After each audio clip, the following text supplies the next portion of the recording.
Welcome to the Refine and Shine, the podcast dedicated to mastering the art of continuous improvement and optimizing every aspect of your life. I'm Angelina Rivera, your host, and together we'll uncover the secrets to refining our lives, our habits, and our processes to unlock our inner brilliance. Join us on Refine and Shine, where we'll delve deep into achieving more in life without the burnout and without all the stress. This podcast is your platform for a more fulfilling life through continuous improvement and personal growth. In each episode, I and a diverse array of guests discuss practical strategies for up-leveling every aspect of your life. From developing good habits and organizing your space to refining your mindset and personal goals, we're going to explore it all. Our guests share personal stories about the systems they've developed or systems they've used and the tweaks they've made in their lives when refinement was needed, allowing them to truly shine. Listen to Refine and Shine to learn how you can implement continuous improvement techniques in your daily routine, develop and maintain healthy habits that lead to success and satisfaction, organize your life to reduce the stress and increase your productivity, foster a growth mindset that propels you to new heights.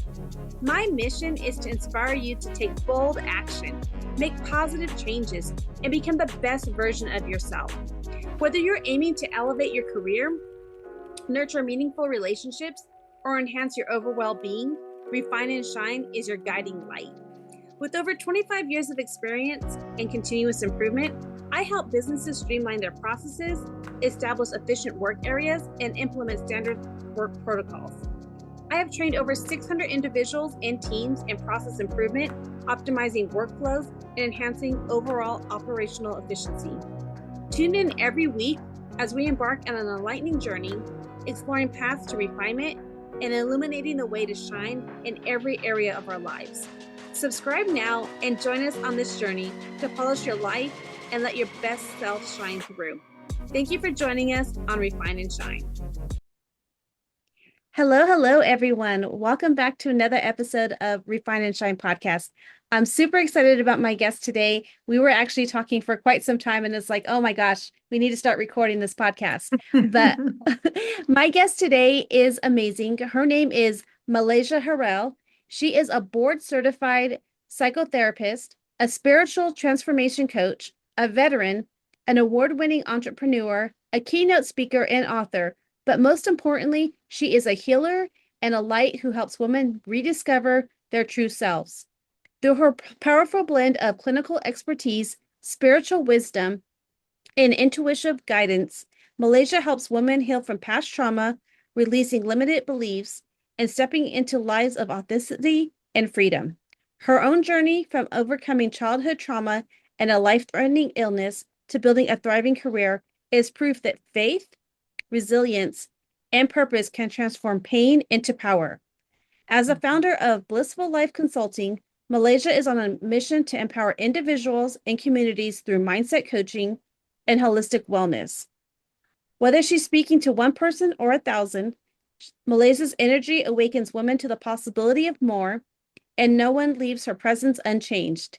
In addition, she's a founder and president of the nonprofit organization Malaysia Harrell Foundation, which focuses on mental health and holistic health to veteran women and the underserved population, focusing also on suicide prevention. Thank you, Malaysia, for being my guest today.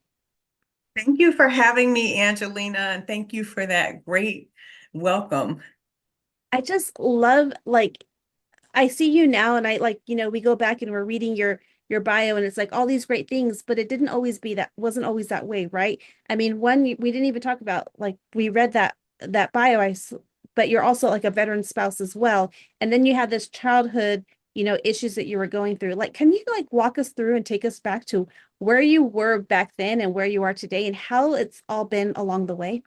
Yes. Well, again, thank you. And, myself, like many women or people who've come up in trauma, they, come with this mask of perfection and people pleasing and all the things to say, I'm not going to be like the person who treated me this way, and I'm not going to be poor anymore, and I'm not going to. And so you do everything to try to, develop this new version of yourself. And, so I was very successful. I grew up with a single mom, and I'm the oldest of three girls. And also, I had a half brother as well that has now passed on.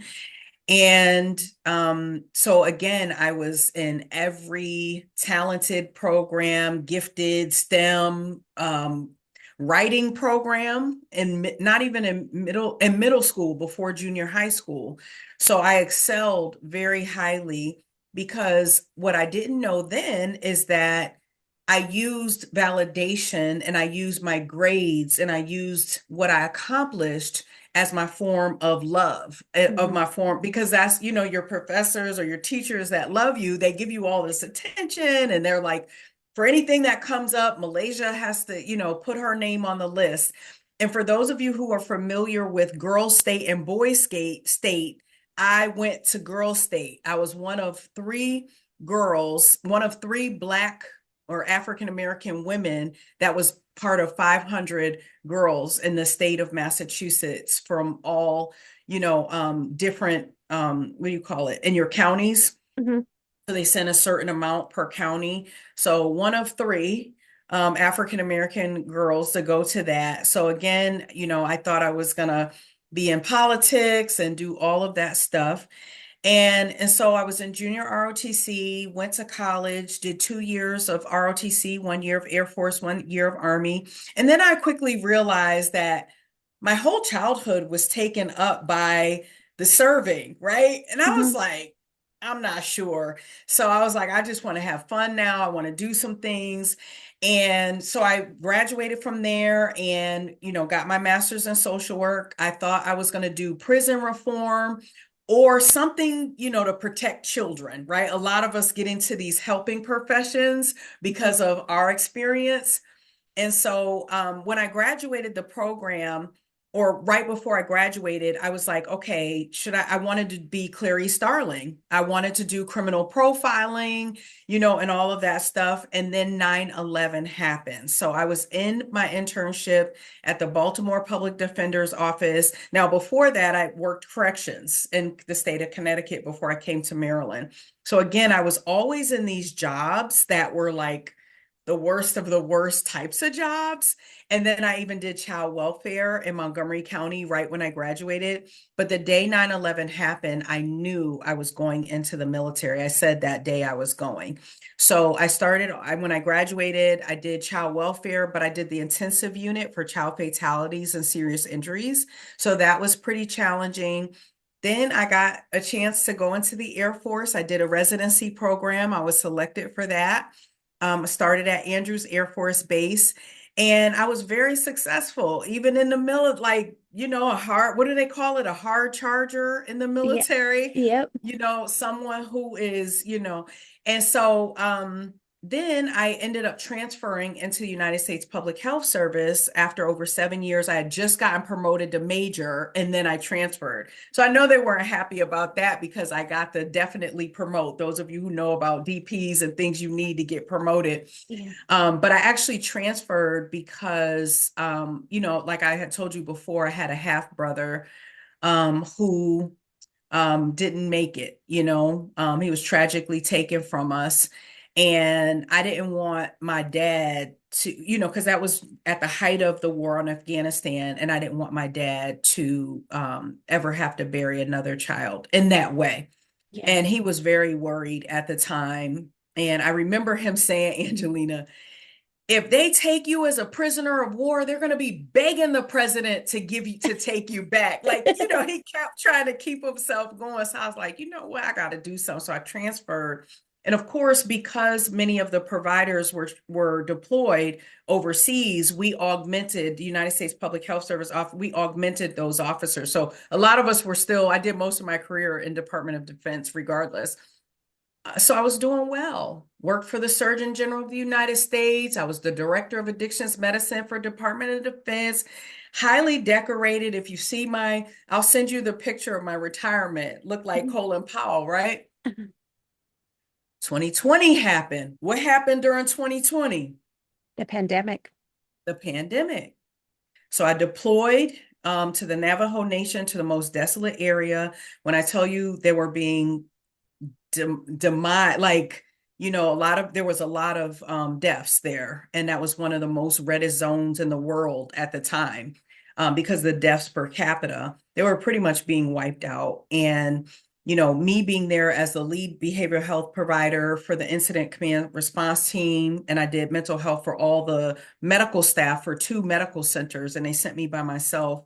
I was kind of having this thought process, right? I don't know if you want to call it awakening, but something started to shift for me, because it was like, I'm doing all this to serve, but there's people who live here without running water. You know what I mean? In the Mhm. United States. So I was like, okay, I started thinking like, and what can I tell them about resilience? You know what I mean? I was like, Yeah. is this a joke? And I'm a high ranking person, and they're telling me go back to DC, tell them a lot was going on. Let me just say that. So I get back home, and I was starting to feel, like a lot of anxiety, kind of like traumatic stuff. It was very traumatic listening to the stories, and I wasn't actually safe there by myself. And so what did I do when I come home? Oh, I got this. I'm gonna exercise, right? What would I tell my patients? I'm gonna get it out. That's when things started to turn, because a couple weeks after I got home, I started experiencing severe pain in my left hip, to the point where I couldn't walk. So instead of waking up my Army Ranger husband to help me go to the bathroom, what did I do? I crawled. Got this. I've been through stuff. I know what to do. I did races all over the world, bodybuilding. There was nothing I couldn't do, until I couldn't. And so again, went to the hospital a couple times, gave you morphine, send you home. And then, I mean, it was getting to the point where I knew I was transitioning, but it was like when someone's telling you, oh, everything's fine, you're like, or I can't find anything, you're like, okay. So my husband's like, no, we're going to the military hospital this time. Because when the ambulance gets you, they don't bring you to the military hospital. Right. So we get to Andrews, they, transport me to Walter Reed Medical Center. I'm there for 4 days. I'm on the highest level pain meds, because even on the pain meds, I was in extreme pain. So what happens? 4 days later, the doctor comes in. And again, by this time, they have all the classes coming in, taking notes, because it's a training facility. Mhm. They asked me, can the residents come in? Sure. I was a resident before. 4 days, Captain Harrell, we can't find anything. We're sending you home today. Oh, really? And by the way, we're sending in the psychiatrist because we can't find anything wrong with you. So me being a provider for almost 30 years, I already know what the deal was. If I didn't behave like a provider, they would have taken me over to the other side to do some more evaluation. So I was like, listen, y'all could euthanize me. You wouldn't be able to deal with this pain. So ultimately, they sent in a psychiatrist, and I'm talking to him. We talking shop here. Yeah. I'm like, is this a somatics? Am I imagining this? Like, what do we got to do? Yeah. And so um, they took a sample out of my hip, and they're running back in the room. We got to get her to surgery, got to get her. I mean, when I tell you all hands on deck, they came in there, I had sepsis. Oh, I wow. would have been gone that day or the next day. I would have been out of here. And most people don't make it through having sepsis, or they've had limbs removed. All types of things have happened when I look at people, their stories, and I'm learning more about it. And so ultimately, to answer your question, that was the major shift that caused me to say, who is Malaysia? Who am I? I know who I am on the outside. I know what I've accomplished. But without all of that, and with that being in jeopardy, because I ended up, having a medical retirement last year. I did 20 years and 8 months, but I didn't want to. I wanted to do 30 years. I wanted to make Admiral. Hmm. So it wasn't until that happened that I was forced to figure out who I was, and who learned to love myself outside of these accolades. Because guess where they are now? On a shelf. Look, where's your husband's stuff? Not even. I'm like, it's too many. Some of them are hanging in the base. Like, we have a basement that has a storage room. Some Yeah. of them are hanging in the storage room. Yeah. And the Like rest are probably in a box, right? they're in a box because I don't have a like a big headquarters space yet. I will have an honor room or honor wall when we, for the nonprofit or something. But I was just like, all that work. Nobody remembers what you did. So long story short, that's what happened. I love all the things. I mean, taking it back, like when I can relate to you so much when you talked about being raised, with your, I came from a family of six, but I was the middle child. So then there was the first three, and I was the youngest of the first three. And then there was Mhm. the second three, right? So then on the Yeah. second three, I was the oldest of the four, there was me and then three more. And Yeah. so, and there was a kind of a difference of age in between. Some joke that I was too much for my mom, so she had finally had a gap in between the kids. But um but I can relate to you is like you wanted, like my mom was so busy raising kids. I love my mom, and no shame or putting her down, but she was trying to make it as, my parents separated after I was born for a bit of time, and then they Mhm. got back together, and then they separated again, and then they finally divorced. But her raise, she was going to school full time, she was working, she was doing all these things. And so, Mhm. so busy all the time, and trying to provide for us. So I remember, I can relate. So I remember getting those report cards, or getting all of that. There's a spelling bee, or band. I would play the instrument. I would do all of these things just because I wanted that validation, right? You wanted Yeah. to, like, okay, I'm worthy. I'm, because our circumstances, maybe like for me, it wasn't always the best, right? I maybe Mhm. we got one pair of shoes for school, a couple of t-shirts, and me and my sisters would switch the shirts so that way we'd have more shirts, so it looked like we had more colors. But different Mhm. things like that. And so I can relate, like we're always trying to excel and excel, excel. And then all of a sudden it's like something life changing has to happen to us. That's right. And God has to say, like, Unfortunately. stop, wait, hold on. I made you for great things, but one of the Right. things you're not living, I want you to pivot.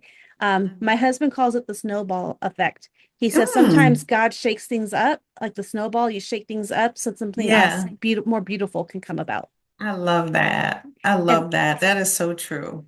and look what you're doing now. Like, because of how the things that you had to, transform. Yes, like I admire you that you got your master's, something I haven't yet done, but and you wanted to be admiral, and I wanted to actually go into the Air Force myself. I actually Yeah. did the Air Force ROTC in high school, the junior ROTC program. Yeah. But life pivoted, like things happened. No regrets, because like everything happens for a reason, and it helps us Hmm. that all the things that we achieved, even if it was hard, and maybe if it was for external validation and we just wanted to be loved or liked or wanted, all of it is to lead us to where you are able to help people today, right? That's right. It's not about us. Mhm. And that's one of the biggest things that I realized, because I was 254 pounds. I had Bell's palsy, so my face came all the way down. I was on oral chemo. They thought I had cancer. I had sarcoidosis. It operates the same way. And so I was just like, I mean, when I tell you, I couldn't even take care of myself, and my husband had to make the house ADA for Mhm. me, and be able to, take a shower and put the chair in the shower so I can sit down. Like, we were tested in so many ways. We got married in 2016, and that happened in 2020. So we were still new. I still consider us newlyweds. I don't know Mhm. why. It's like it's 9 years next month, but um you realize so many things once you start to reflect, once you start to process and get through some of that trauma. And it's very important because, again, you talked about like learning what your purpose is. And so some of us, we're kind of told, or, there might be some glimmers of signs that say you should be doing something else. But we're like, no, this is what I know, and I can control this, right? I've been able to be successful in this. And so you don't want to surrender, and you want to keep continuing to go the way you think is right, because you're thinking, I got to have money, I got to maintain this house, I got to do all this stuff, not realizing that the art of surrender is actually the gift that's available to you, because now you can see the divine work in your favor. because you're like, you told me to do what? Like the visions that I've been given? What? How would I do that? And then I start meeting people, having conversations, right? People saying, hey, I want to do this partnership with you. Come over to my place now, And so now I get someone term me the wellness mogul, right? And that's what I believe in my head. And I'm like, yes, I'm going to help people, give them exposure to things that, they can use and tools with their own healing journey, because no one's going to save us. Your doctor's not going to save you. Your doctor's not going to heal you. The system is actually not set up for that. And so you have to take responsibility and be the driver, right, of your own destiny. But once you start, it's scary, because if this is all you knew, I'm not like, oh yeah, it's cute. We're on the gram, or no, I'm not saying that at all. It's some work to be done. Even with me coaching mental health clients, speaking, authorship, it's even scarier, because it's like, I don't have this whole regime around me before. Being an '06, I could make a phone call, Yeah. right? I Somebody else can can't do help that you. Yeah. now. Yeah. I can't do that now. So it feels like, for military terms, like you're starting all over again, right? And so you're this airman, you're this lieutenant, coming in, this private coming in, and but honestly, it's not, because you have a level of wisdom that you would not have had you not gone through all of that. And you're going to have a level of resilience, because guess what? Entrepreneurship is not easy. Oh Like, no. I'm like, I'd rather get a paycheck in the middle, you know what I mean? Like, Yeah. I was doing so well, but now the world is open up to so much more. There is so much available to us. And when I did decide to surrender and I had my retirement, although it felt like a funeral, 3 weeks later, I'm meeting with Howard Schultz, the founder of Starbucks, Wow. right? So you're going to have these miracles start to happen, and that was a message hmm to say, no, you don't got to worry about being admiral or whatever. I got a plan for you. Just trust me. hmm And ever since I did everything, I mean, we could talk for days about the manifestations and blessings, but yeah, it's opened up a whole new world for me.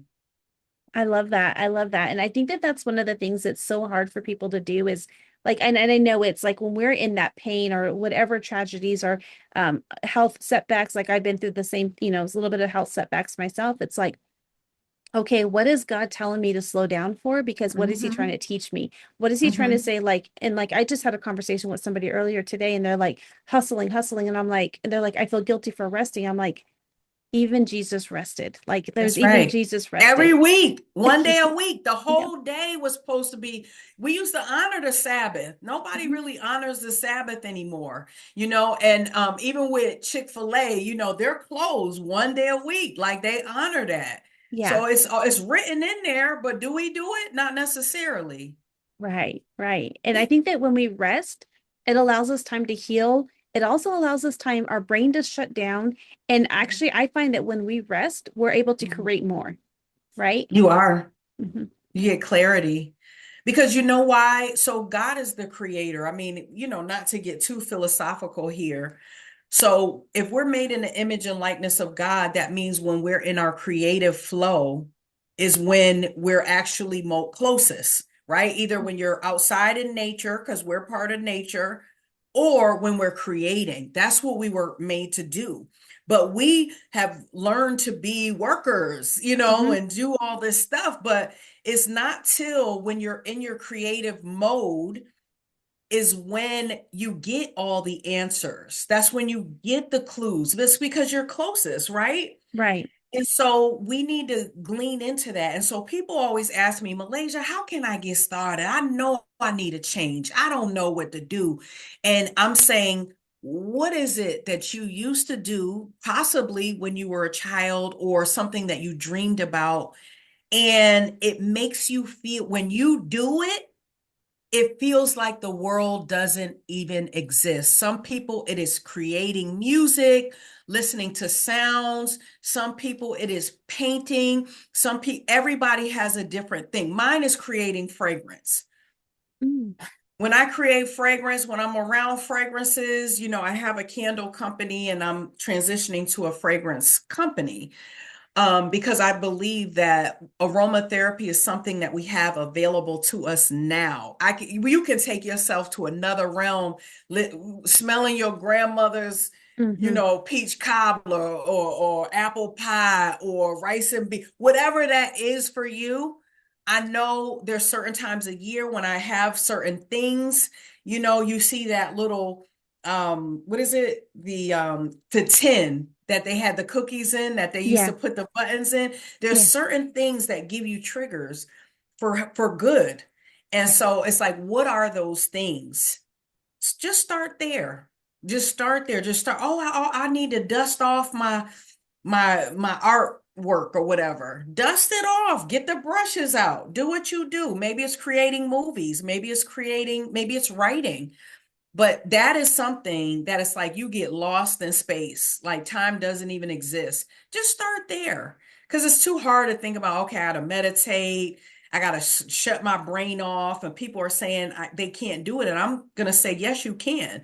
Some people, they're playing video game. What is that? When you Hmm. play a video, they could probably be there for 3 days and not change their clothes. They don't even know what day it is. So I'm telling you, there is something that is going to resonate with everyone individually. I love that. I love that. It's so simple too. Like you can just go Yeah. outside and like I will sometimes when I get so frustrated, my husband's like, get up, get out, get off the computer, go outside, take the dogs for a Yes. walk or something. And I love Yay. to walk with like no device. Like I have my phone just in case I need it, but I don't like Right. listen to music or anything like that because I'm like, I just want to walk and just have the Yeah. sun beat on my, beat down on me and things like that. It's just Mhm. those simple things that you can do. Go outside, just get away from the devices That's right. and then and then things will come to you because when you like I don't know, for me it's like when I'm walking outside and I hear the trees and the wind and everything like that, then I'm like, okay, I need to work on I can let me start building this, or let me like my brain just goes because I'm not thinking about what time it is or any of that stuff. I'm just like, and I love the thing that you said about the smells, like that you have a fragrance company that you're building now too. I'm like, Mhm. girl, what are you not doing? Well, But I mean, it's just, I feel like I don't feel like it's work. right, it's something And you that's love to the do. difference. It's part of my ministry. Mhm. So I tell everybody this. I don't care if you're working, your life is a ministry, right? If you're Mhm. selling t-shirts that have nice pictures on them, or you're selling artwork or a candle or whatever, that is your ministry. That is you giving back. When somebody took Howard Schultz's and they're doing, that dream of that coffee, right? Well, he went to Milan and saw hundreds of coffee shops. That was a dream, right? So now when you go in it, well, hopefully, if it's similar to what his dream was, hopefully when you go in that store, that one person with that dream, you feel that. Mhm. You feel the manifest when you have that cup of coffee or that tea or that chai latte, and you have somebody's dream in your hand, and now I know I can dream too. Because it sounds crazy to have hundreds and thousands of Starbucks all over the world or McDonald's, right? Right, but So that was a that dream. dream is a manifestation. And I heard Oprah, I was at an event that she was getting an award a couple years ago. And she said, I think it was last year actually, but she said, I am a manifestation of God's dream for my life. And I said, hmm, you're right. I have a human brain. I can only think so far. But if God has a dream for my life, it's bigger than I can even fathom. So I'm like, every day, my mantra is, what do you have to show me? What do you have for me?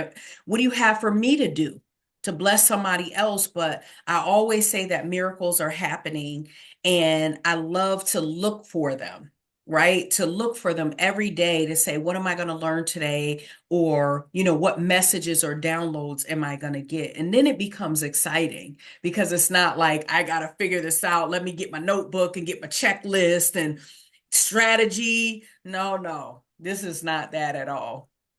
What I love about it is that you start the day, or you start with like, what is it, what is going to be the dream, or what's going to come to me, instead of like the negative thinking too. That's Because right. when we start to think of negative things, then our brain's going to constantly look for negative things. But when That's we look right. for the gratefulness, and like, you being a veteran, you've seen a lot of things in your life and your journey, and then, the childhood, hard times in the childhood to where you are today.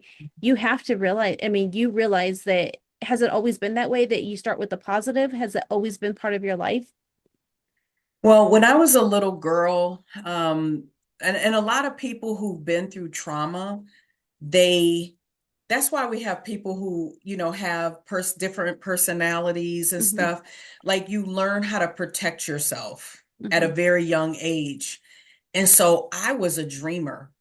I used to so I didn't know what visualization and all that was, and meditate when I was a little girl. I knew about the power of prayer and stuff like that, but I didn't know what spirituality was. I didn't know, that we have power, right? And to really make things come into fruition, but I used to dream and I used to imagine myself doing different things. So I learned that at a very powerful young age. And I did that throughout my entire life. And so people do call me the master manifester because I manifest so many things all the time. And a lot of times we all do, but we're not, really, like you said, using that gratitude and paying attention to it. And so when you start to focus on that, then it's like the world becomes magic to you. It's like the Disney, movies are coming into fruition because you can see, like, you ever had a time where it's like, okay, something happened with a job or a shutdown, a furlough, whatever, and you're like, "Ooh, I'm not sure if I'm gonna get my check. I'm not sure how I'm gonna pay this," or, I had a car accident, whatever it is, and then something comes out of it, that it's like something better than you thought it would be, even Hmm. though you had to go through some stress or trauma to get it. And Right. so that's what I feel like my whole life has been a manifestation of. But being a dreamer, that's one of my biggest quotes is the world belongs to those who believe in the beauty of their dreams by Eleanor Roosevelt. So that's one of my favorite um, quotes. I love that. I think that's so important, is that like like you just keep having me go back to my childhood, and like the imagination, and like the things, like I said, I got in trouble a lot. I talked a lot, I got in trouble. I was always in the corner. But when I was in the corner, I used to dream.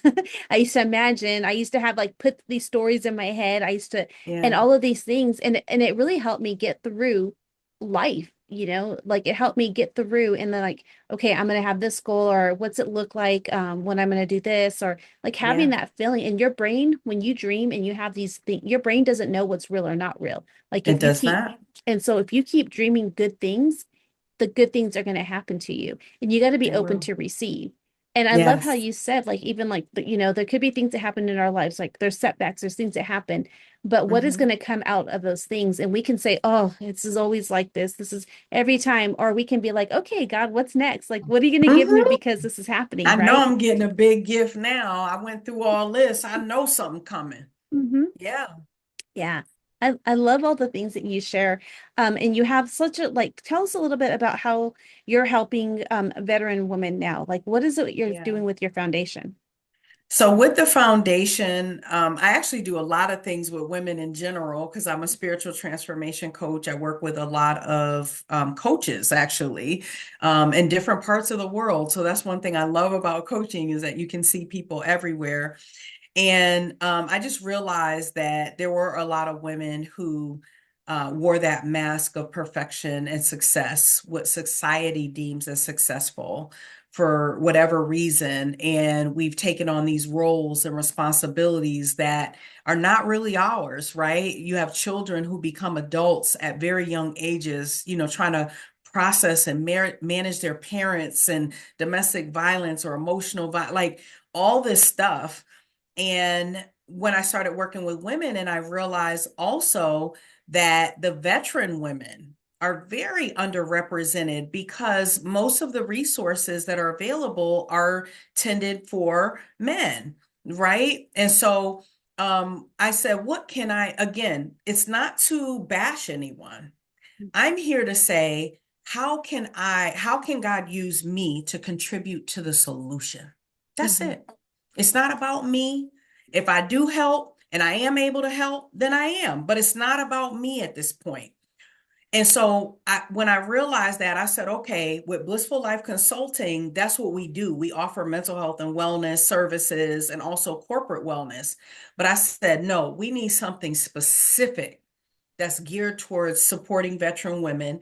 So we do retreats. I had this wonderful event that I hosted last year. The VA, one of the centers, the community centers brought all of their women and we provided wellness services. We had workshops, we had services, we had massages, we had facials, we had energy medicine, and then we had different workshops. So our goal was to look at every pillar of wellness to include financial.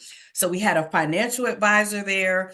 And this year we're doing a retreat in Massanutten, Virginia, right around Veterans Day this year. So God is just, I feel like when God uses you, you give back, right? You Mhm. accept the assignment and you say, okay, I'm going to be obedient and I'm going to be obedient to my calling. And when you are, even though it will be stressful, it won't feel as tedious and as, stressful as other things that you've done when you're walking in your calling. Mhm.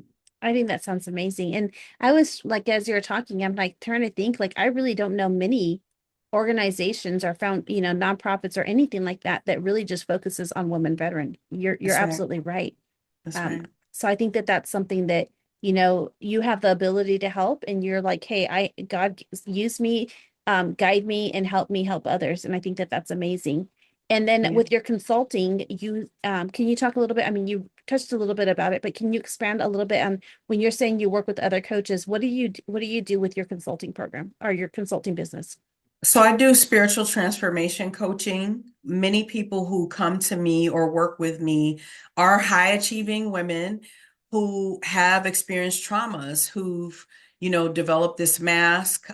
They're living a life and they feel completely empty inside, and they know that it's time for a change.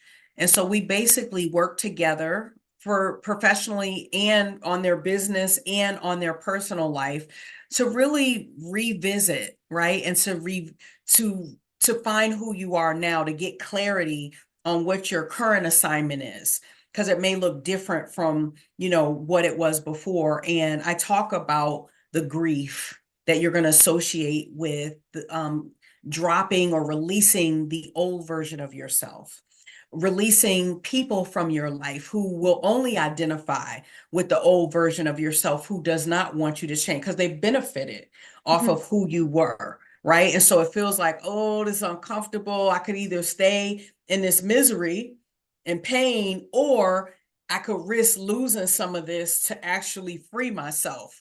And so that's what we do. And a lot of my people are writing books. I have one who's launching a talk show.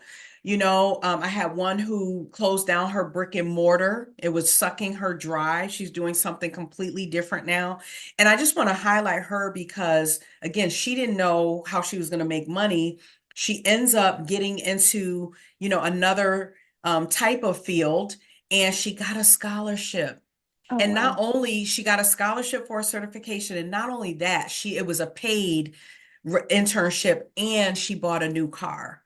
So it's like, wait a minute now, right? Mhm. So that just excites me. I love that I can do that type of work and help people the way I do.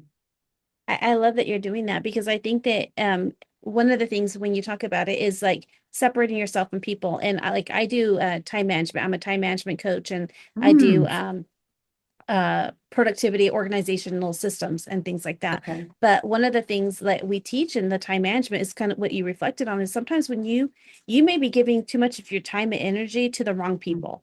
that's And right. so boundaries are so important. And so you're helping people see that you got to separate yourself from some people because some people, like you said, they only want your time because they're always taking from you, but they're never That's giving right. anything back to you.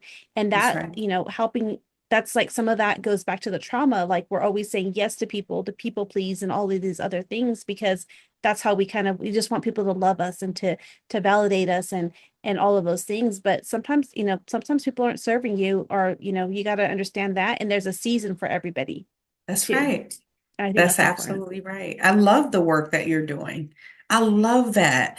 I just got something. I don't know if you can see it, the Pomodoro Oh yeah. Yep. method. That's one thing too, right? So we talk about the decluttering, Mm-hmm. and the time and the focus. So there's so many things that are part of this.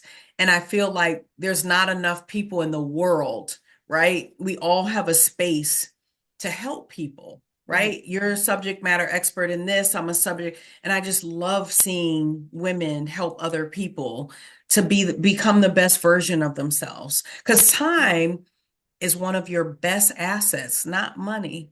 So I Mm-hmm. think of Steve Jobs. I always think of Steve Jobs, because what he created, his vision, his goal is unthinkable. You're picking up a phone and you're talking to somebody in a whole nother country Mm-hmm. right here on your phone, but yet he's not here to even see that, Yep. right? Right. So does it really matter? You know what I mean? Like, Yeah. oh, he'll go down, his name goes down, in history. But to me, he talked about not, the things that he regretted, not being there for his family and having those relationships. And so I just say, let's learn from them. No, absolutely. I actually just posted one of his quotes the other day, if you don't mind me reading it.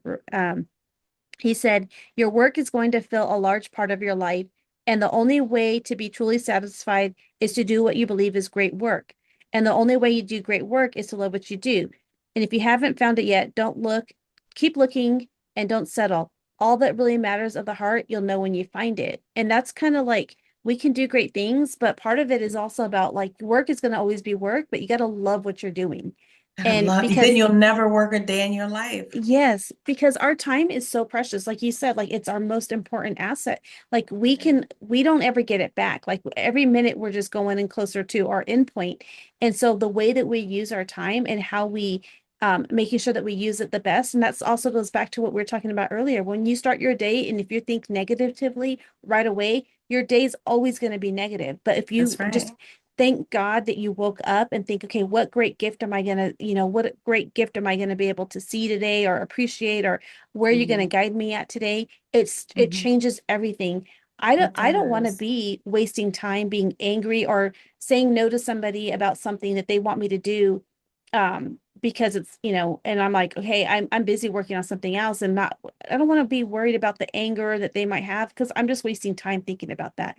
What Yeah, does God put on my heart today? What is it that my mission is going to be today, and how am I going to serve others is more that's important right. than the being the yes person all the time because somebody wants me to take them somewhere, or all the other things. It doesn't, whatever the situation is.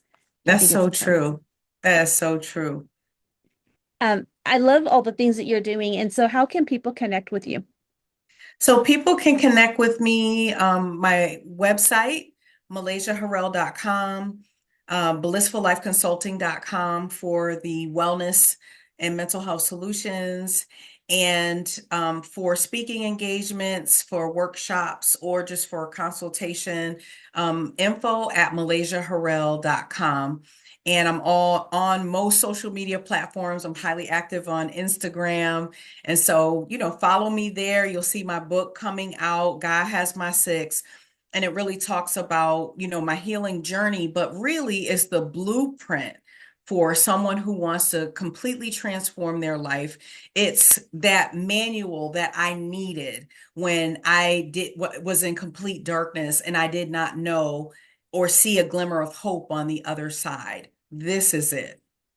So I love the name of your book. And actually I even have a sticker on my I have a friend who's a veteran who has his brand is called Got Get Your Six for clothing. Like he does Yeah. clothing. Oh, cool. Yeah, he does like a clothing brand. And so can you talk about what Got Your Six means? Because most people may Yes. not know it They if they're not don't. into the military. Everyone asks me that. So God has my six. So in military terms, right? Because this is paying homage to, my service and my career and just all the blessings and opportunities that I've had and been afforded.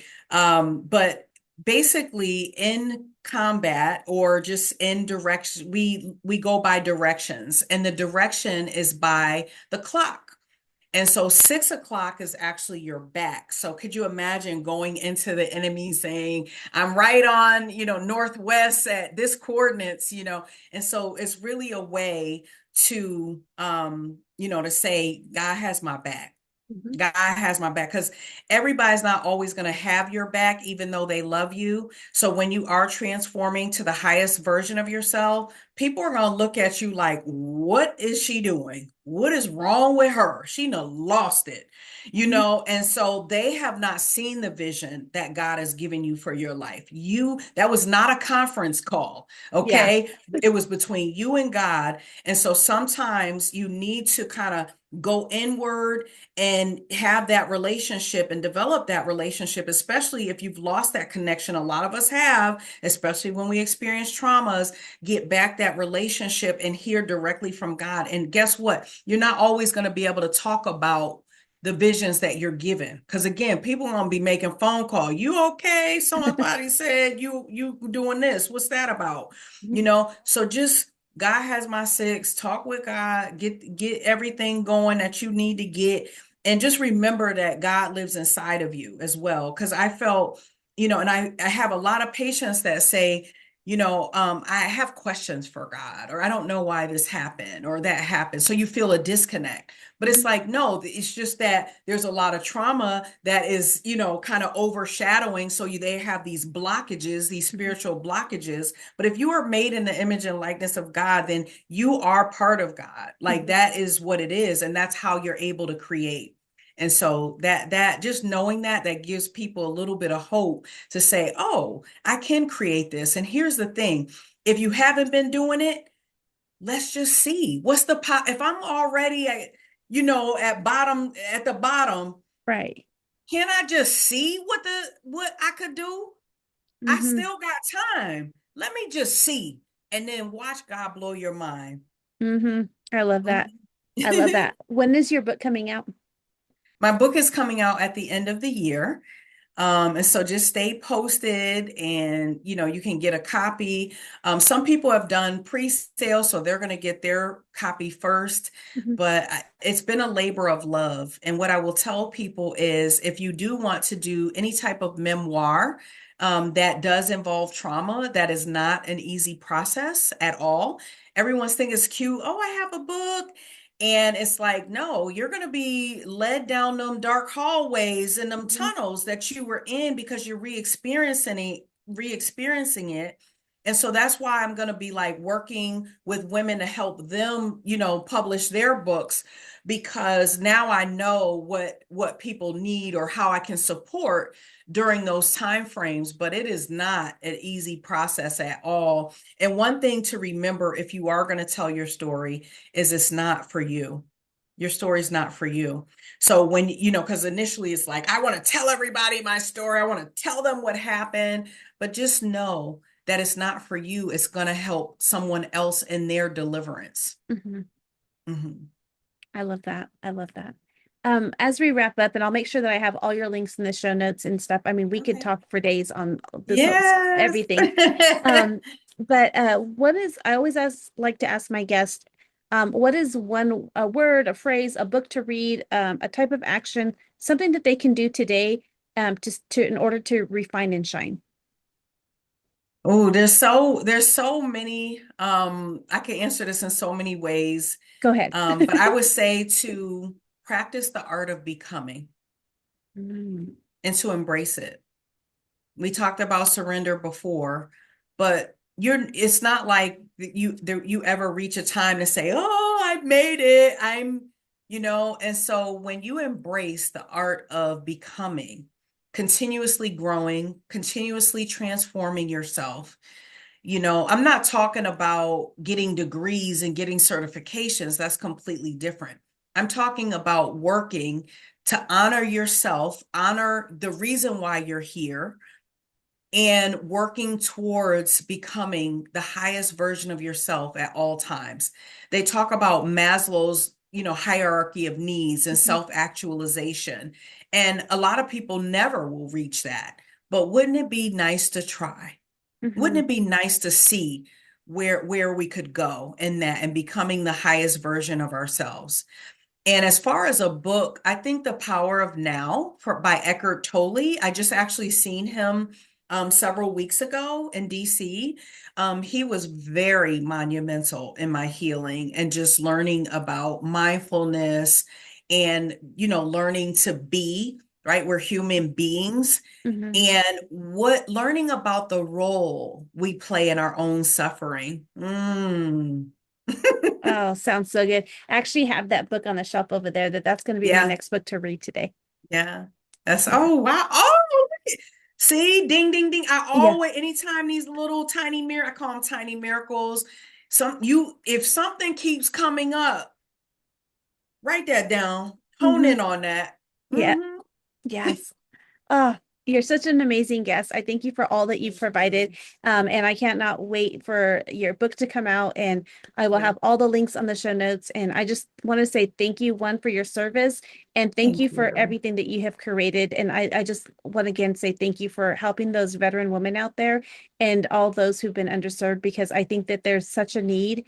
Like I said, it's taken me a long time to get to where I am, and it's because I had to go through a lot of the trauma healing work and thinking that I wasn't good enough and all the things. And you are inspiring me to say that, you don't have to limit yourself. You don't have to put yourself in a box. Not at all. Thank you so much. You're welcome. Thank you for having me. Thank you for joining us on this episode of Refine and Shine. We hope you find valuable insights and inspiration to fill your journey of continuous improvement. Remember, the key to success lies in refining your processes and letting your inner brilliance shine. If you've enjoyed this episode, be sure to subscribe to the podcast and leave a review. Your feedback is greatly appreciated and helps us reach more listeners like you who are eager to refine and shine in all areas of life. Stay connected with us on social media for updates and additional resources and behind-the-scenes content. We love hearing from our listeners, so feel free to reach out with any suggestions, questions, or success stories you'd like to share. As we wrap up, remember that the power to transform your life lies within you. Keep striving for growth, embracing change, and seeking opportunities to refine your skills. Together, let's continue to shine bright and make a positive impact in the world. Until next time, keep refining and keep shining.